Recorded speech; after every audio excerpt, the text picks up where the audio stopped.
그래, 오늘 저에게 맡겨진 주제는 살과 피로 오시는 예수 그리스도입니다. 빵과 포도주의 모습으로 오신 예수 그리스도, 또 다른 말로 하면 성체와 성혈 안에 계신 예수 그리스도, 그렇게 바꿀 수가 있겠습니다. 말하자면 성체, 성사 안에 계신 예수님에 대해서 우리가 조금 생각해 보기로 하겠습니다. 네 단계로, 그러니까 소제목들이 이렇게 붙였는데 하여간 네 단계로 여러분에게 말씀드릴게요. 첫 번째로는 우리와 함께 계시는 주님입니다.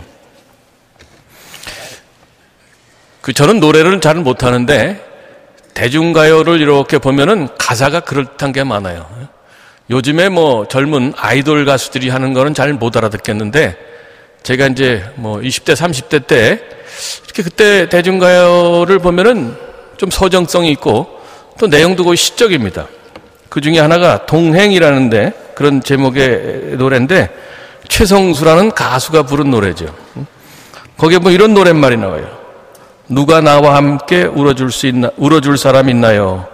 누가 나와 같이 함께 따뜻한 동행이 될까? 사랑하고 싶어요, 빈 가슴 채울 때까지. 노래를 잘했으면 쫙 한번 뽑을 텐데 죄송합니다. 그 정도 서비스는 제가 안 돼요. 누가 나와 함께 울어줄 사람 있나요? 누가 나와 같이 함께 따뜻한 동행이 될까? 사랑하고 싶어요, 빈 가슴 채울 때까지. 우리 인생이 굴곡이 많죠. 높낮이가 많습니다. 굴곡 많은 인생길에 그 길을 함께 가면서 곁에서 힘을 보태주고 마음을 서로 나눌 사람을 바라는, 고대하는 그런 심정이 녹아든 노랫말이 아닌가, 전 그런 생각을 했어요. 친구를 사귀고 멘토를 찾고 결혼을 하는 것은 이런 동행을 찾기 때문에 그런 것 같아요. 인생 여정에서 따뜻한 동행이 되어줄 사람을 만난다는 것은 정말 크나큰 축복이라고 하겠습니다. 그런데 성경은 하느님이 우리 인간을 따뜻하게 동행해 주시는 분이라고 가르칩니다. 성경 여러 곳에 보면 세상 만물을 창조하시고 죽음에서 부활을 일으키신 그 하느님께서 우리를 동행하시는 거예요. 우리 옆에서 함께 걷는 그런 분입니다. 모세에게 이스라엘 백성을 파라오의 손아귀에서 해방시켜라 하는 그런 어려운 사명을 하느님께서 맡기시는데, 그러면서 동행을 약속하시죠. 내가 너와 함께 있겠다. 탈출기 3장 10절. 내가 너와 함께 있겠다는 그런 유명한 말씀을 주십니다. 요즘에 대림기간의 독서에 보면 이사야 예언서가 많이 나오죠. 이사야 예언서의 한 구절은 또 이렇습니다. 하느님은 우리가 늙고 허약해져도 결코 동행을 포기하지 않겠다. 그런 말씀하시는데, 이사야서 46장 3절 이하의 말씀입니다. 46장 3절부터 4절. 너희가 늙어가도 나는 한결같다. 너희가 백발이 되어도 나는 너희를 지고 간다. 내가 만들었으니 내가 안고 간다. 내가 지고 가고 내가 구해준다. 참 마음에 우리가 새겨들 만한 그런 말씀이고 참 따뜻한 말씀이에요. 너희가 늙어가도 나는 한결같다. 세상은 늙은 사람 별로 안 좋아하죠. 근데 하느님 안 그래요. 너희가 늙어가도 나는 한결같이 사랑한다는 거예요. 너희가 백발이 되어도 나는 너희를 지고 간다 그러죠. 요즘엔 자식들도 부모가 백발이 되면 버립니다. 근데 하느님은 지고 가신다는 거예요. 내가 만들었으니 내가 안고 간다. 내가 지고 가고 내가 구해낸다. 하느님은 바로 그런 분이에요. 하느님은 우리와 좀 더 가까이 계시고자 당신의 외아드님을 세상에 보내십니다. 마태오복음서는 이사야서 7장 14절, 거기에 보면 메시아 예언이 나오죠.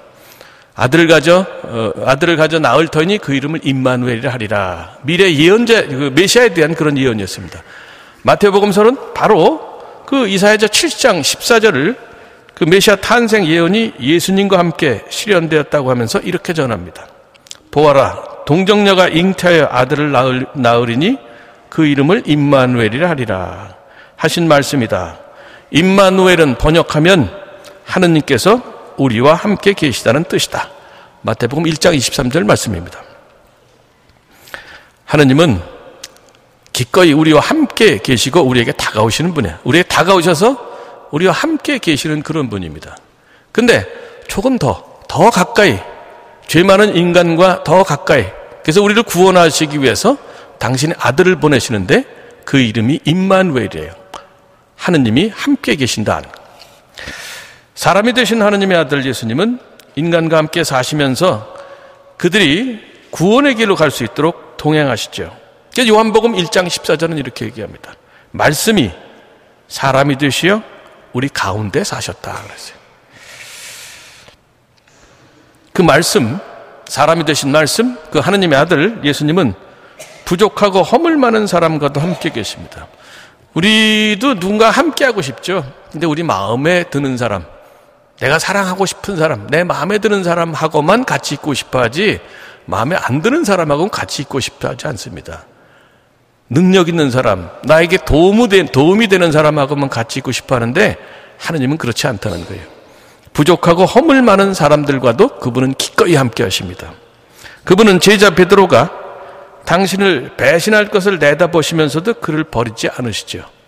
루카복음 22장 31절에서 32절에 보면 최후 만찬석상에서 베드로가 당신을 버릴 거다, 배반할 거다, 그걸 아시면서 이렇게 말씀하셔요. 시몬아, 시몬아, 보라, 사탄이 너희를 밀처럼 체질하겠다고 나섰다. 그러나 나는 너의 믿음이 꺼지지 않도록 너를 위해 기도하였다. 그러니 네가 돌아오거든 내 형제들의 힘을 북돋아 주어라. 네가 다시 배반해서 돌아오거든, 회개하거든 네 형제들의 힘이 되어주라, 힘을 북돋아 주어라. 이렇게 말씀하십니다. 이렇게 예수님은 못난 제자들도 내치지 않으시고 기도로서 동행해 주시는 그런 분이라는 거죠. 예수님은 지상에서 당신 사명을 마치신 다음에 성부께로 돌아가시기 전에도 제자들에게 동행을 약속하셔요. 마태복음 28장 20절 유명한 말씀이죠. 승천하시기 전에 보라, 내가 세상 끝날까지 언제나 너희와 함께 있겠다 그랬어요. 모세에게 말씀하신 그 야훼 하느님, 내가 너와 함께 있다 하신 그 하느님의 말씀이 바로 하느님의 아들 예수님을 통해서 그분이 승천하시기 전에 또 다시 나온다는 거죠. 내가 세상 끝날까지 언제나 너희와 함께 있겠다. 저는 1982년 6월 말에 서울 대신학교에서 대학원 1학년 마치고 오스트리아 인스부르크로 유학을 갔어요. 지금은 오스트리아 하면 저쪽 독일 옆에 있는 나라라고 다 이해하는데 제가 갈 때만 해도 오스트리아와 오스트레일리아를 구분을 못했어요. 오스트리아 그러면 호주가 냐고 그렇게 묻고 그랬습니다. 오스트리아가 인스부르크가 어떤 데냐? 여러분 사운드 오브 뮤직 보셨죠? 그 경치가 똑같아요. 잊어버리지도 않아요. 6월 21일 날 한국서 떠나서 6월 20일 저녁 때 갔는데 저녁밥 먹고 그 다음날 아침에 창문을 쫙 열어보니까 사운드 오브 뮤직 경치가 쫙 펼쳐지는 거예요. 오, 이거 굉장히 아름답다. 그런데 제가 10년을 살았어요. 10년. 좋겠다 하시죠? 10년 살고 그 다음에 또 10년 있다가 제가 안식년 때 가봤는데 정말 좋더라고요. 5월에 갔는데. 근데 그때 드는 생각이 내가 유학할 때는 정말 아름답다는 생각을 못했는데 어떻게 된 건가. 그 옆에 그 교포분이 있어요. 교포 아주머니가 한 분 계셨는데 혹시 내가 여기서 10년을 살았으면 이 5월의 아름다운 경치를 10번을 봤을 텐데 왜 이렇게 그땐 느끼지 못했을까 그런 거예요. 신부님, 그때는 공부할 때 아니에요 그런 거예요. 공부가 항상 뒷꼭지에 이렇게 달려있기 때문에 좋은 걸 봐도 좋게 안 보이는 그때라는 거죠. 남자분들은 금방 이해하실 텐데 군대 얘기하면 아무리 설악산이 좋아도 놀러 가면 이쁘지만 거기 가서 군대 가서 보초서 보세요. 그게 이쁘나. 바로 그런 거죠. 여하튼 가서 이제 뭐 사실 독일말 여기서 뭐 한 2달 배워가지고 가서 독일말 배우면서 공부를 하고 그러니까 더딜 수밖에 없죠. 4년 만에 석사과정 끝내고 1986년 여름방학 때 한국 들어와서 사제품을 받았습니다. 그리고 다시 인스부르크 돌아가서 박사학위 공부를 시작했어요. 석사학위는 하느님의 은총과 교수님의 자비로 어찌어찌 끝냈는데 박사학위 공부는 차원이 다른 거예요. 석사는 대강 여기저기서 책 몇 권 논문해가지고 대강 이렇게 요약하고 조금 제 의견 붙이고 그러면 돼요. 근데 박사학위는 차원이 달라요. 그렇게 해서는 안 된다는 거예요. 제 의견을 본격적으로 제 말로 이렇게 쭉 펼쳐나가야 되는 거예요. 논리적으로. 그러니까 이게 이 한국말로도 잘 안 되는 신학 공부를 이 독일말로 하려니까 잘 안 될 수밖에 없는 거죠. 시간은 속절없이 흘러가는데 결과물은 없으니까 교수님을 만나야 하는 시간이 오면 속이 바짝바짝 터들어가는 거예요. 적어도 한 달에 한 번은 만나야 되는데 한 달 금방 지나가죠. 근데 손에 잡히는 게 없으니까 참 답답하죠. 공부에 대한 압박감 때문에 하루하루 시간 가는 것이 참 두려웠습니다. 그러던 어느 날 밤 자기 전에 다음날 미사 준비를 하느라고 그날 복음을 읽어봤습니다. 그때 제가 수도원에 살 때인데 수사신부님들하고 아침 미사를 같이 했어요. 주례자 옆에 있으면 자기가 나가서 복음을 읽어야 됩니다. 누가 읽을지 모르기 때문에 제 차례가 될 수 있으니까 항상 읽고 들어갔어요. 마태복음 6장인데 하느님의 나라를 추구하는 것이 무엇보다 중요하다. 세상 걱정은 하느님께 맡기라는 그런 내용의 말씀이에요. 그날따라 그 부분 마지막 구절이 마음에 확 와닿았어요. 어떤 내용이냐? 내일 걱정은 내일 할 것이다. 그날 고생은 그날로 충분하다. 34절의 말씀. 내일 걱정은 내일이 할 것이다. 그날 고생은 그날로 충분하다. 익히 알고 있는 내용이에요. 정말 몇 번씩 읽어서 잘 알고 있는 그런 내용인데 그 순간에 마치 예수님께서 저에게 딱 하시는 말씀처럼 느껴졌어요. 내일 걱정은 내일 해라. 결과물은 딱히 없어도 오늘 하루 노력한 것은 사실 아니냐. 내일 걱정 오늘 한다고 해결되는 것도 아니지 않냐. 오늘 고생은 오늘로 충분하니까 그냥 자라. 아니 진짜 그런 말씀처럼 들리더라고요. 그래서 그런 생각이 마음이 편한 거예요. 아 그렇지 맞아 내일 걱정할 거면 내일 교수님한테 불려가서 야단을 맞을지언정 뭐 그게 오늘 걱정한다고 되냐. 아이 그냥 자자. 그 다음부터 내일 걱정은 내일 해라는 그 말씀 기억하면서 제가 적어도 한 달은 정말 마음의 평화를 누리고 살았던 그런 기억이 납니다. 그래서 저는 이런 체험을 통해서 하느님께서 바로 문자로 쓰여진 성경 말씀을 통해서 이렇게 말씀하시는구나. 그거를 체험했어요. 아까 말씀드린 것처럼 성경은 문자로 쓰여진 하느님 말씀이에요. 근데 그걸 자주 읽다 보면 어느 순간에 필요한 때 하느님께서는 그 문자로 쓰여진 말씀을 통해서 우리에게 말씀을 건네시는 거예요. 그럼 우리 마음이 움직이죠. 그때 필요한 위로와 용기와 희망 이런 걸 주시는 것 같아요. 그러니까 어떻게 돼야 돼요? 우리는 자주 성경을 읽어야 되죠. 그래야 그 성경 구절이 기억나게 될 거 아니에요. 그러니까 성경을 읽지 않으면 하나님도 어떻게 하실 수가 없어요. 성경 내용을 가지고 말씀하시는데 성경 말씀을 통해서 우리에게 오시는 주님을 만나는 기쁨을 누리기 위해서는 성경을 가까이 두고 자주 읽고 마음에 새겨야 됩니다. 미국의 어떤 신부님이 아주 재밌는 아이디어를 냈어요. 그분은 신자들에게 성경을 책꽂이에 두지 마라 그래요. 그럼 어디다 두느냐? 베개 위에 두라고 그래요. 왜 그러냐? 밤에 자기 전에 베개 위에 놓인 성경을 다른 곳으로 옮겨놓을 때, 그 다음에 아침에 일어나서 다시 다른 곳에 있는 성경을 베개 위에 놓을 때, 그때 성경을 펼쳐서 한 페이지씩 읽어라 그러는 거예요. 두 번째로 성체 성사 안에 계신 예수 그리스도예요. 예수님께서 우리와 함께 계시는 또 다른 방식, 최고의 방식은 성체 성사예요. 예수님은 당신이 아버지 곁으로 가신 다음에도 계속 제자들과 함께 계시기 위해서 최후 만찬 중에 성체 성사를 세우셨어요. 돌아가시기 전날 밤 제자들과 함께 이별의 식사를 하신 거, 그것이 바로 최후 만찬이죠. 최후 만찬은 유다인들의 파스카 만찬 양식으로 이루어졌어요. 파스카 만찬이 뭐냐? 먼 옛날 하느님께서 이스라엘 백성을 이집트 종살이에서 종살이에서 해방시켜 주신 거, 모세를 통해서 이집트 종살이에서 해방시켜 주신 것을 기념하는 그런 식사죠. 이스라엘 백성은 정말 기적적으로 모세를 통해서 자신들을 그 파라오의 손아귀에서 해방시켜 주신 것이 너무너무 고마워서 그 구원 업적을 길이길이 기억하고자 그날이 되면 파스카 만찬을 거행했습니다. 파스카 축제의 핵심되는 내용이에요.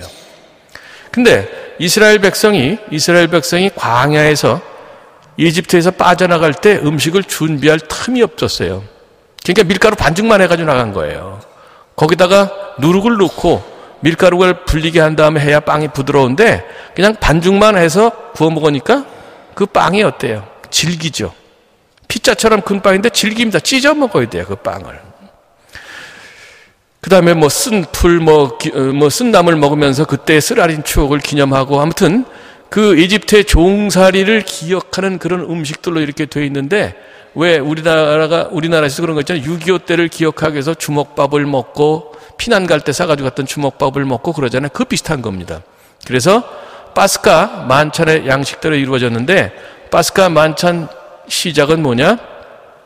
포도주 잔을 돌리면서 붉은 포도주 잔을 돌리면서 그러면서 한 모금씩 마시는 거예요.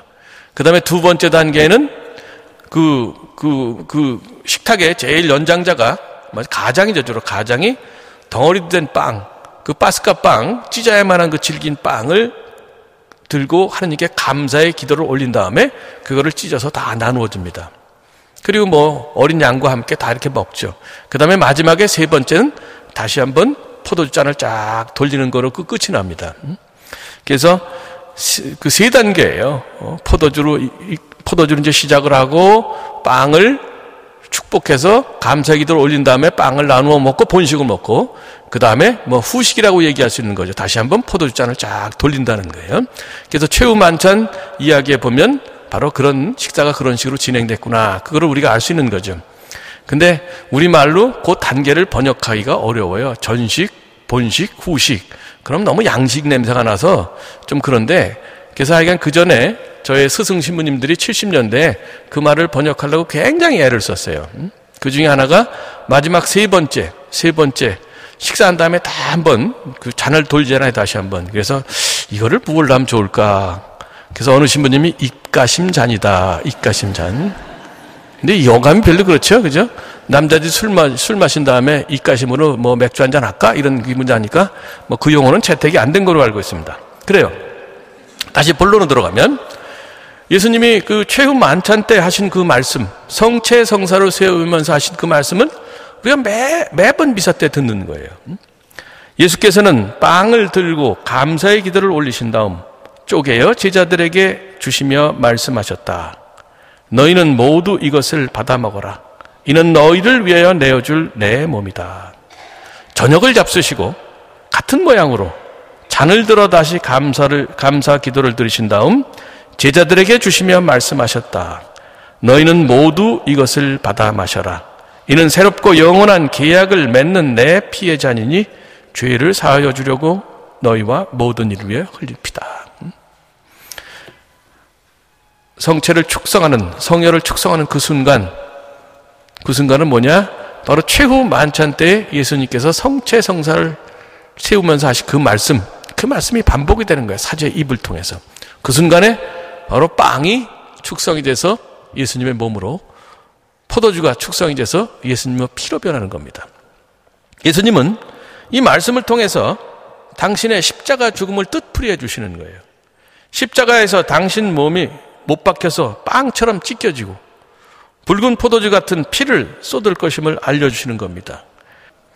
예수님은 당신의 십자가상 헌신과 희생의 죽음이 바로 큰 사랑에 근거한 십자가상 헌신과 희생의 죽음이 교회를 통해 영원히 기억되길 원하셨습니다. 그래서 최후 만찬에서 너희는 나를 기억하여 이를 행하여라. 루카복음 22장 19절 바로 그런 말씀을, 그런 명령을 남기신 거예요.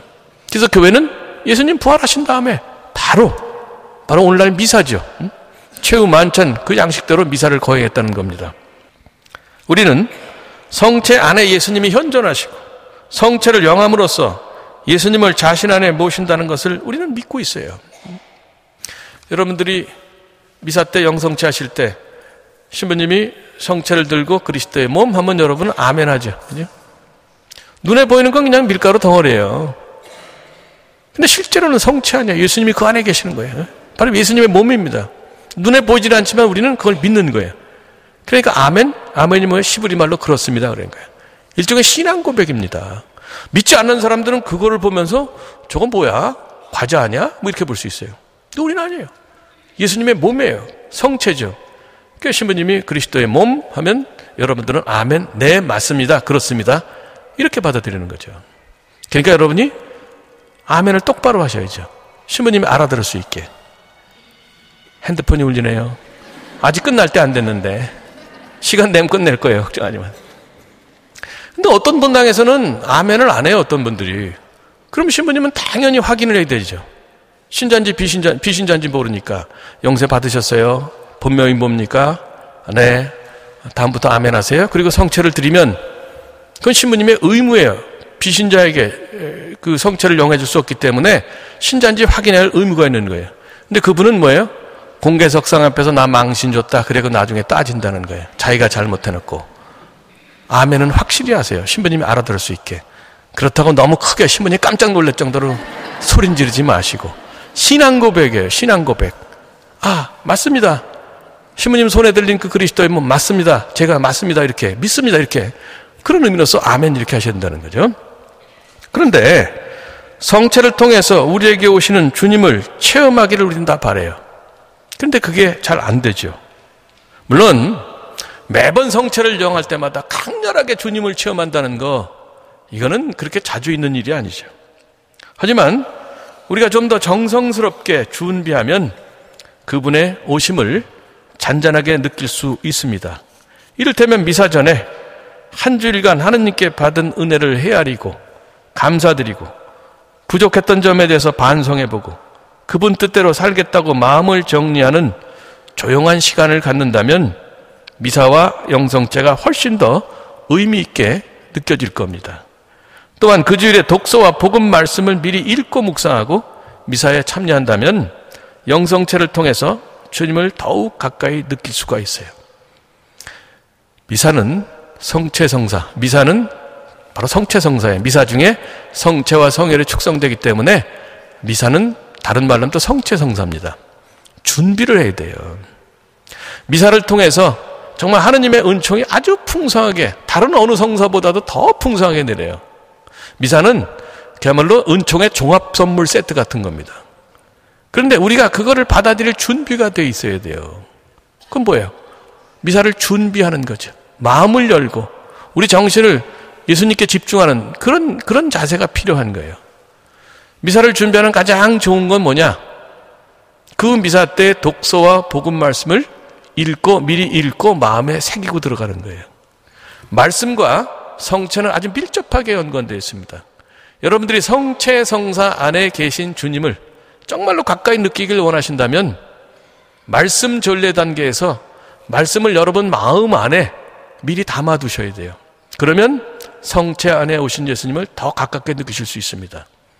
성체를 통해 예수님이 우리에게 오셔요. 객관적으로 오시는데 그분을 우리가 정말 실제로 느끼기 위해서는 말씀을 먼저 받아들여야 됩니다. 이와 관련해서 루카복음 24장 13절 이하에 엠마오로 가는 두 제자 이야기가 많은 것을 우리에게 가르쳐줘요. 여러분 그 얘기 다 아실 거예요. 근데 얼마 전까지만 해도 제가 특강 가서 엠마오로 가는 두 제자 이야기 다 아시죠? 그리고 쭉 풀어나가는데 설명 안 하고 풀어나가면 잘 못 알아들으시는 것 같아요. 그래서 왜 그럴까? 그러다가 언제부턴가 내용 다 아시죠? 아시지만 우리 한번 다시 봅시다. 그리고 쭉 얘기하고 설명하니까 알아듣시는 것 같더라고요. 그러니까 엠마오로 가는 제자 이야기, 아주 그 유명한 이야기도 모르시는 분들이 많은 것 같아요. 여기 계신 분들, 나도 잘 모르는데 가슴이 찔리는 분들 있으실지 모르겠는데 루카복음 24장 13절부터 35절 이야기입니다. 모르시면 집에 가서 펴서 읽어보시면 돼요. 어떤 내용이냐? 두 제자가 예수님이 무력하게 체포돼서 처참하게 십자가에 못 박혀 돌아가시는 걸 보고 절망 안에서 예루살렘을 등지고 엠마오로 가는 거예요. 이제 다 끝나버렸단 말이야. 가면서 그래도 정말 그래도 이 얘기는 해요. 그 예수님, 나자렛 예수님, 우리가 그분께 희망을 걸었는데, 메시아인 줄 알았는데 이렇게 돌아가실 수가 있느냐, 허망하게 말이지. 얘기를 한 것 같아. 근데 갑자기 어떤 낯선 나그네가 그들에 다가와서 말을 겁니다. 무슨 얘기를 그렇게 하고 있느냐. 나자렛 사람 예수에 대한 얘기다.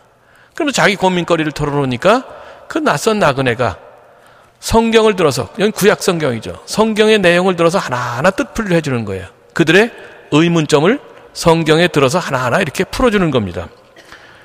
그 낯선 나그네는 부활하신 주님이었지만 그들은 알아보지를 못한 거예요. 어느덧 엠마오에 도달했는데 해가 뉘엿뉘엿지는 겁니다. 근데 낯선 나그네가 계속 길을 갈 것 같으니까 아쉬워서 낯선 나그네를 붙잡습니다, 두 사람이. 그리고 어떤 집에 들어가서 저녁 식사를 하는 거예요. 근데 낯선 나그네가 빵을 들어서 빵을 쪼갤 때에, 그때에 두 제자의 눈이 열려서 그분이 부활하신 주님이라는 걸 알아뵀는데 그 순간 예수님은 사라지셨다는 거예요. 그때 두 제자가 뭐라고 얘기하느냐. 오던 길에서 우리에게 말씀하실 때나 성경을 풀이해 주실 때 속에서 우리 마음이 타오르지 않았던가. 그런 거예요. 많은 학자들은 이 대목을 어떻게 해석하느냐. 여기에 미사의 구조가 반영되어 있다. 길에서 제자들이 낯선 나그네의 모습으로 오신 예수님에게 성경 말씀을 듣는 거죠. 그 뜻풀이 말씀을 듣는 거예요. 그때 그들의 마음이 열려서 마음이 뜨거워졌다는 거예요. 그리고 엠마오의 어느 주막집에 들어가서 빵을 뗄 때, 루카복음에서 빵을 뗀다는 것은 성찬예를 의미해요. 성찬전례를 의미합니다. 빵을 뗄 때 눈이 떠져서 그분을 알아보게 된 거예요. 강렬하게 그분을 체험한 겁니다. 그들이 빵을 뗄 때 예수님을 아주 강하게 체험했던 것은 왜 그러냐? 길에서 그분 말씀을 들으면서 이미 마음이 열렸기 때문에 그런 거예요. 그러니까 말씀, 전례 단계에서 우리 마음이 그야말로 열리고 우리 마음이 뜨거워졌다면, 우리 마음이 그래도 미지근하게라도 됐다면 영성체를 할 때, 성찬 전례 때, 영성체를 할 때 그분을 아주 가까이 느낄 수 있다는 거죠.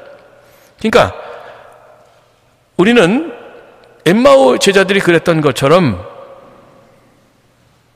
그들이 자신들의 근심, 걱정, 불안 이런 것을 예수님께 다 털어놓았던 것처럼 우리도 그래야 돼요. 그러면서 성경 말씀을 통해서 하시는 걸 우리가 마음에 새기고 산다면 그러면 영성체 때 예수님을 훨씬 가까이 느낄 수 있다는 것이죠. 많은 분들이 성체를 모시면서도 주님이 가까이 계시다는 것을 체험하지 못하는 이유는 아마도 미사 전에 내적인 준비가 부족했을 것이다. 저는 그렇게 봅니다. 미사 시간에 임박해서 허둥지둥 서둘러 오는 경우가 많죠. 자매님들 주일 미사, 교중 미사 오시기도 바쁘잖아요. 그죠? 늦잠 자는 사람 깨워서 아침 해주고 설거지하고 오려면 바쁘죠. 다 이해합니다. 오면 성당 오면서 어떻게 돼요? 문은 제대로 잠갔나? 가스불은 제대로 잠갔나? 몸은 성당에 왔는데 아직도 마음은 어떻게 해요? 집에서 문 잠그고 있고 가스불 끄고 있단 말이에요. 형제분들은 어떻습니까? 몸은 성당에 왔는데, 미사 끝나고, 누구 친구 만나야지. 어느 집 결혼식인데 거기 가서 술 한잔 해야 되겠구나. 몸은 성당에 있는데, 마음은 벌써 지하철 타고 버스 타고 딴 데 가고 있단 말이에요. 그러면 말씀 전례 때 봉독되는 그 독서와 복음 말씀이 내 귀에 들어오겠냐? 이런 거예요. 그냥 건성으로 다 흘러가 버린다는 거죠. 아무리 보름달이 휘영청 밝더라도 연못에 물이 출렁거리면 그 위에 비춰지지 않습니다. 마찬가지로 우리 마음이 준비되어 있지 않으면 주님의 오심을 우리가 제대로 느낄 수가 없습니다. 라디오 주파수를 제대로 맞춰야만 원하는 방송을 들을 수 있죠. 마찬가지로 마음을 온전히 하느님께 기울여서 그분 말씀으로 준비된 사람만이 성체를 통해 오시는 주님을 제대로 체험할 수가 있다는 거죠. 그래서 저는 자주 신자들에게 그런 부탁을 합니다. 당부를 해요. 미사 전에 15분씩 준비하십시오. 15분씩. 또 우리 신자분들은 구체적으로 꼭꼭 찔러줘야 좋아하더라고요. 15분씩 준비하십시오. 그냥 준비하려면 어떻게 준비하라는 건가? 15분. 그럼 15분은 어떻게 쓸 거냐? 5분 정도는 마음을 가라앉히는 시간을 가지시라는 거예요. 세상이 복잡하고 우리 마음이 번잡하기 때문에 그냥 매일 미사책을 이렇게 열어서 독서와 복음 말씀 읽게 되면 금방 안 들어와요. 5분 정도는 마음을 가라앉힌 다음에 성경이나 매일 미사책을 열어서 그 날의 독서와 복음 말씀을 천천히 읽어보세요. 그럼 저도 내용은 들어올 거 아니에요. 내용은 숙지가 되고, 또 그 다음에 읽다 보면 제1독서, 제2독서 그 중간에 화답성이 있죠. 그건 시편의 말씀 아니에요. 그 다음에 복음 말씀. 텍스트가 3개인데 거기서 마음에 와 닿는, 이거 마음에 든다 하는 분명히 구절이 있을 거고 적어도 한 단어라도 있을 거예요. 그거를 마음속에 간직하시면서 계속 되뇌신다면 그게, 그 말씀이 바로 여러분에게 생명의 말씀이 되는, 어떤 그렇게 될 수가 있다는 것이죠. 그렇게 여러분들이 미리 독서와 복음 말씀을 적어도 내용이라도 숙지하신 다음에 또 그 중에서 또 마음에 드는 구절 한두 개를 갖고 성당 미사에 가시면 말씀 전례 단계 때 분명히 들려오는 게 다릅니다. 집중도가 달라지는 거예요. 그러면 성찬 전례 때 성체를 영하시면서 예수님을 더 가까이 느끼실 수가 있다는 거죠. 그런데 한 번 해봤더니 잘 안 되더라. 한 번 가지고는 안 되죠. 반복해서 해야 되죠. 아니, 살 빼는 것도 그렇고 운동도 그렇고 뭐가 반복해서 여러 번 해야 되는 거 아니에요? 그래서 저는 그렇게 얘기합니다. 6개월 하라 그러면 지겨워요. 그래서 한 달씩, 4번 한 달씩 해보고 또 한 달씩 해보고 또 한 달씩 해보십시오. 그렇게 얘기를 해요. 좀 약장사 같아요. 일단 한 번 써보시고 또 한 번 써보시고 이렇게. 근데 우리 모두는 약장사가 돼야 되잖아요. 왜 약장사예요? 구약과 신약을 파니까. 아주 좋은 구약과 신약을 팔잖아요. 그러니까 우리는 구약과 신약에 아주 거기에서 확신을 가지고 있어야 돼요. 우리가 먼저 구약과 신약이 얼마나 좋은 건지 그거를 우리가 깨달아야 될 거 아니에요. 체험해야 될 거 아니에요. 그래야 다른 사람한테 그걸 전해주지. 여러분 모두 구약과 신약의 약장수가 되시길 바라겠어요. 세 번째로, 우리를 사랑으로 부르시는 주님. 우리는 2000년 전에 오셔서 우리에게 극진한 사랑을 베풀어 주셨던 그 예수님을 성체 안에서 만날 수 있어요. 예수님은 어떤 분이냐? 하느님 나라 소식을 전하시면서 자비로운 말씀과 행동으로 정말 하느님이 얼마나 자비로운 분이냐, 이거를 가르쳐 주셨는데 인간들은 이 기쁜 소식을 받아들이지 않았을 뿐만 아니라 기쁜 소식을 선포한 예수님을 배척하고 죽음에까지 내몰았습니다. 하지만 예수님은 이들에게 미움과 원망으로 대답하지 않고 오히려 당신 자신을 인간 구원을 위한 희생제물로 내어놓으셨다는 거예요. 십자가상에서도 당신을 죽이는 이들을 위해서 하느님 아버지께 용서를 청하셨습니다. 루카복음 23장 34절의 말씀, 아버지 저들을 용서해 주십시오. 저들은 자기들이 무슨 일을 하는지 모릅니다. 정말 이 구절은 생각할수록 기가 막힌 거예요. 어떻게 저렇게 말씀하실 수 있을까? 자기를 십자가에 못 박는 사람, 저주를 퍼부어도 정말 부족할 텐데 그 사람을 용서해달라고 아버지 하나님께 청하실 수 있었다는 거, 사랑이 그만큼 크기 때문에 그런 거죠. 다시 한번 제 경험을 말씀드립니다. 오래전 유학 시절에 1983년과 84년 두 번의 여름방학 중에 제가 양로원에서 일한 적이 있었어요. 신부되기 전인데, 제게 생활비를 제공해줬던 은인본당이 있는 독일의 슈투트가르트라는 그 지역의 외곽에 있는 양로원이었어요. 본당, 은인본당 신부님의 권유에 따라서 그 방학 때 그 양로원에서 아르바이트를 했어요. 본당에서 30분 정도 떨어진 양로원이었는데 수족을 못 쓰는 어르신들을 돌보는 곳으로 배정을 받았습니다. 저는 처음에 그 양로원에 있던 사람들은 가족들이 없는 줄 알았어요. 나중에 알고 보니까 아들, 딸은 물론 배우자도 있었고, 배우자도 있어도 그 노인분들을 바로 양로원으로 보낸 거죠. 양로원 노인들에게 유일한 기쁨은 가족들이 찾아주는 거였고, 가족들이 면회하고 돌아가면 다시 침울해졌어요. 할머니 한 분이 기억이 나는데 지금도 30여 년이 지났는데 저도 그 할머니 모습 아직도 기억해요. 그 이름까지도 기억합니다. 아주 인상 깊은 그런 분인데, 자그마한 할머니인데 휠체어에 앉아가지고 맨날 방실방실 웃어요. 조그만 인형 안고 종알종알 얘기하시면서 정말 아주 밝은 모습을 지녔고, 우리 속도, 돌보는 사람들의 속도 그렇게 안 섞으셨어요. 정말 고분고분하고 좋은 고운 할머니였어요. 근데 막상 가족들이 왔다 간 날 저녁에는 식사도 하시지 않고 훌쩍훌쩍 꼭 그렇게 우셨어요. 참 그 모습 보니까 가슴이 아리더라고요. 그런 기억이 아직도 납니다. 그래서 그런 모습을 보면서 육신의 배를 채워주는 빵은 넘쳐났지만 마음의 허기를 달래주는 사랑의 빵이 부족했기 때문에 양로원 노인들은 늘 외롭고 침울했던 것이 아닌가 그런 생각했습니다. 이런 모습 보면서 사람에게 필요한 것은 좋은 음식과 편리한 시설만이 아니라 가족의 따뜻한 사랑, 마음의 빵이라는 것을 새삼 깨닫게 됐습니다. 네 번째로 마지막으로 우리를 사랑의 공동체로 부르시는 주님입니다. 예수님을 생명의 빵으로 선포하는 것은 혼자 힘만으로는 부족하고 우리가 함께 해야 됩니다. 교회 공동체와 함께 힘을 모아야 됩니다. 교회 공동체가 그리스도의 사랑으로 가득 차서 스스로 생명의 빵이 되어야 돼요. 우리 신자 개개인도 정말 사랑에 가득 차서 다른 사람에게 생명의 빵이 되어야 되지만 그 신자들이 모인 교회 공동체 자체도 사랑의 공동체가 돼서 생명의 빵이 된다는 거예요. 사랑 안에서 하나가 된 공동체 안에 머물게 되면 사람들은 마음과 영혼의 생기와 활력을 얻을 수 있습니다. 왜냐하면 사랑으로 하나 된 공동체는 서로를 격려하고 서로의 부족함을 감싸주는 그런 화목한 가족과 같기 때문이죠. 정말 화목한 가정이 있죠. 그 가정 안에 함께 있게 되면 어떻게 돼요? 그 자체로 치유가 되는 거예요, 우리에게. 마음의 상처가 낫고 뭔가 의지가 되고 든든해진 거 똑같은 이치입니다. 우리가 몸담고 사는 사회는 능력 없는 사람, 병든 사람, 나이 든 사람을 외면하면서 밖으로 밀어내는 경향이 점점 더 강해집니다. 그러나 교회는 달라야 돼요. 이와는 대조적으로 돼야 됩니다. 사랑으로 하나 된 공동체가 돼서 이런 이들을 내치지 않고 따뜻하게 보듬어주는 그런 가족과 같은 공동체가 된다는 거죠. 그런 모습의 교회를 우리가 많이 그리워하죠. 근데 어떤 그림이 좀 필요한 것 같아요. 사랑으로 하나 된 공동체. 그래서 그 안에 사람들이 정말 마음의 치유를 받고 그래서 사랑으로 치유가 되는 어떤 그런 공동체. 어느 중학교 교실에서 실제로 있었던 그 이야기를 예로 듭니다.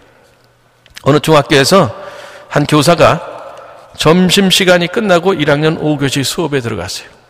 날씨가 제법 쌀쌀한데도 아이들은 창문을 활짝 열어놓고 몸을 웅크리고 추위에 떨고 있었습니다. 이상할 거 아니에요. 그래서 선생님 니네 춥지 않느냐 그랬더니 애들이 아무 말 없이 조용히 웃기만 했습니다. 대수롭게 여기지 않고 여느 때처럼 수업을 진행했어요. 1시간 수업을 마치고 교무실로 돌아오는데 그 반 담임선생인 김 선생님을 만났습니다. 그래서 한마디 한 거예요. 김 선생님, 선생님 반은 추운데도 모두들 문을 열어놓고 있던데요. 아이들이 젊어서 그런지 춥지가 않은가 봐요. 추위를 안 타는가 봐요. 그런 거예요. 그런데 그 선생님 입에서 뜻밖의 이야기가 흘러나왔습니다. 사실은 우리 반의 아이가 4교시 수업이 끝날 무렵에 실수를 했어요. 이 학급에는 특수학급에서 온 그 아이가 한 명 있었는데 좀 몸이 불편한 애죠. 그러니까 이제 정도가 심하지 않으니까 특수학급에서 일반 학급으로 온 것 같아요. 그 아이가 수업 시간에 그만 설사를 했다는 겁니다. 옷을 버린 것은 물론이고 교실 바닥까지 지저분해졌다는 거예요. 거의 난리가 난 상황인데 두 학생이 자발적으로 나오더니 어쩔 줄 모르는 선생님 제쳐놓고 그 아이 데리고 선생님 숙직실로 가서 깨끗이 목욕시킨 다음에 자기 체육복으로 갈아입히고 또 그 오물 묻은 그 옷 다 빨아서 널어두고 교실에 돌아와서 그 바닥에 뭐 있을 거 아니에요. 그래서 다 치워버린 거예요. 냄새가 아직 남아있으니까 그 냄새 빼려고 창문을 활짝활짝 열어놓고 있었던 거예요. 근데 그 사정을 모르는 선생님이 오시니까 애들은 얘기를 안 한 거죠. 그 애 흉을 감춰주려고 그랬다는 거죠. 보통 우리가 매스컴에서 대하는 학생들은 어때요? 그런 애 만나면 완전히 왕따 시켜가지고 그 학급에 있지도 못하게 하는 거예요. 근데 얘들은 정반대가 된 거예요. 그 모자라는 아이, 걔 하나 숨겨주기 위해서, 그 흉을 숨겨주기 위해서 그런 식으로 했다는 거예요. 그 아이들이, 중학교 1학년 아이들이 너무 기특하니까 그 선생님이 이 이야기를 써서 어느 잡지에 기고한 걸 제가 우연히 보게 됐어요. 그걸 보면서 교회의 모습이 이래야 되는구나, 그런 생각을 저는 자주 했습니다. 성체 안에 계신 예수님은 우리가 당신과 일치해서 모두가 사랑으로 하나 된 공동체, 특별히 예수님이 그러셨던 것처럼 보잘것없는 이들도 보듬어주는 가족과 같은 공동체를 이루기를 원하십니다. 예수님을 중심으로 다양한 사람들이 어울려서 친교를 이루는 교회는 혼인잔치, 잔치와 같은 그런 공동체예요. 예수님이 자주 하느님 나라를 잔치에 비유하셨죠. 여러분, 시골 잔치, 지금은 뭐 기억에서 희미합니다만은 저도 시골에서 살았기 때문에 잘 기억하는데, 오래전에 시골 잔치는 어땠냐? 어느 집 환갑잔치다 말이죠. 어느 집 혼인잔치다 하면은 동네 잔치가 되죠. 그날은 지나가는 거지도 박대하지 않습니다. 거지가 한 푼 줍쇼, 뭐 밥 한 술 줍쇼 하면은 앉아가지고 그래도 먹을 거, 밥하고 국하고 막걸리까지 이렇게 그냥 개다리 소반에 이렇게 해서 준다는 거예요. 그런 동네 잔치와 같은, 그것이 바로 하느님 나라다, 이렇게 생각하셔도 돼요. 그래서 정말 이 사회에서는 내치는 그런 보잘것없는 사람, 힘없는 사람, 그런 사람들을 껴안아서 사람 취급해주는, 사람 대접해주는 교회라면 정말 혼인잔치와 같은 그런 분위기의 교회고, 그것은 바로 완성된 하느님 나라의 모습을 보여준다, 미리 보여준다, 그렇게 얘기할 수 있는 거죠. 예루살렘의 초대교회는 바로 이런 친교의 공동체, 사랑으로 하나 된 공동체를 이뤘어요. 사도행전에 그 교회의 모습을 이렇게 전해줍니다. 그들은 사도들의 가르침을 믿고 친교를 이루며 빵을 떼어 나누고 기도한 일에 전념했다. 사도행전 2장 42절. 친교를 이루며 빵을 떼어 나누고, 여기서 빵을 떼어 나눈다는 것은 우선 미사를 지낸다는 그런 의미입니다. 이렇게 모두가 함께 빵을 떼어 나누는 식사 공동체, 다시 말해서 미사를 삶의 중심에 두고 친교를 이룬 초대교회는 온 백성에게 호감을 얻었다. 사도행전 2장 46절에 그렇게 얘기합니다. 미사를 중심으로, 교회의 가르침을 듣고 미사를 중심으로 친교를 이루면서 서로 가진 바를 나누는 그런 공동체, 이것이 바로 천국의 모습을 미리 보여주는 그런 공동체예요. 그러니까 사람들이, 믿지 않는 사람들이 그걸 보면서 칭송을 했다는 거죠. 우리나라 초기의 순교자들도 사람들에게 호감과 매력을 주는 친교의 공동체를 실천을 했습니다. 이런 사실은 순교자 황일광 시몬의 증언을 통해 드러납니다.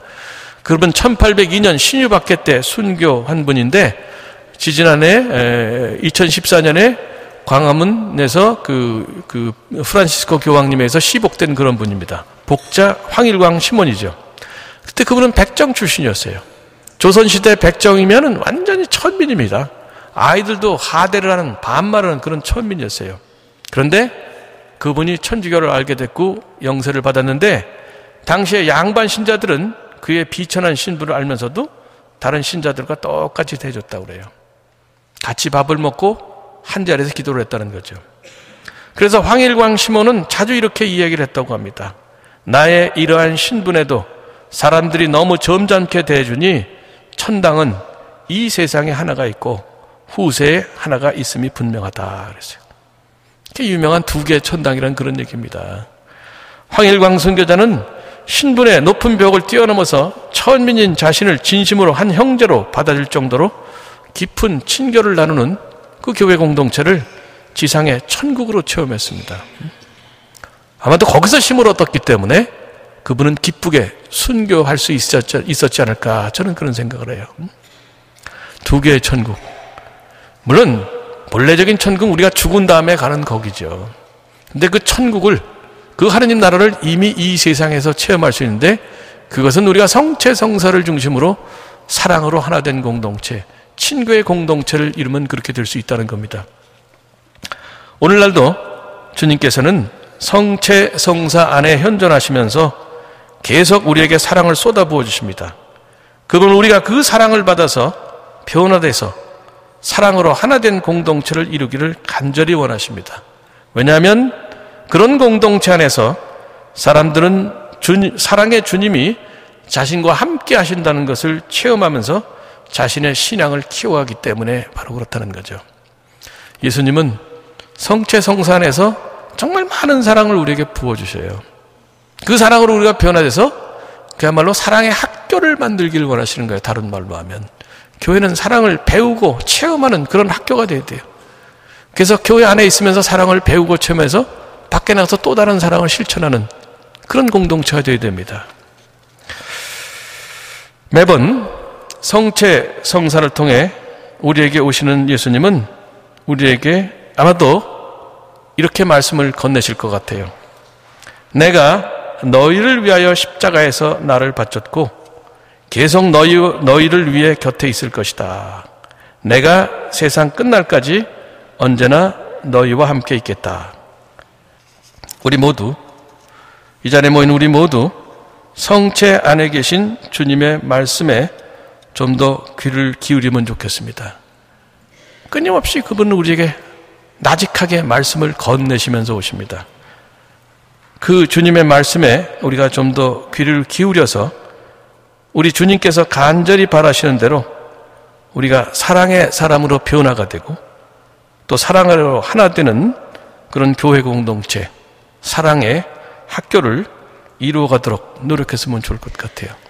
여러분들 남은 대림식이 특별히 주님 말씀에, 성체를 통해 오시는 주님의 말씀에 귀 기울여서 우리가 변화되어 사랑의 사람이 되고 또 우리 교회 공동체와 여러분이 속한 분당 공동체가 사랑의 공동체, 사랑의 학교가 될 수 있도록 그렇게 마음을 모으고 힘을 모아주시면 좋겠습니다. 그래야 우리 교회도 교회답게 되고 그 교회를 통해서 우리 사회도 좀 더 나아지지 않을까, 저는 그런 생각을 갖고 또 그렇게 확신하고 있습니다. 여러분, 우리 함께 그런 길을 가도록 합시다. 고맙습니다.